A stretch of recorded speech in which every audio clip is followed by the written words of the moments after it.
Aloha! Check out this beautifully remodeled unit in the Commodore. It is on the 3rd floor and it is a 2-bedroom, 2-bathroom unit. The man and woman who remodeled this unit had an impeccable eye for detail. The appliances are brand new. Nobody's lived in this house since the remodel. There is low maintenance luxury vinyl plank flooring throughout. This master bathroom has a double vanity and lots of additional storage. Shout out to David and his wife for the excellent taste in the renovation of this home, as well as all of the staging. Very classy.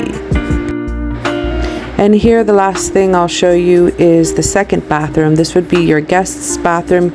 You can see it's very similar to the master, but here you have a tub. Stop by this Sunday the 27th from 2 to 5 p.m.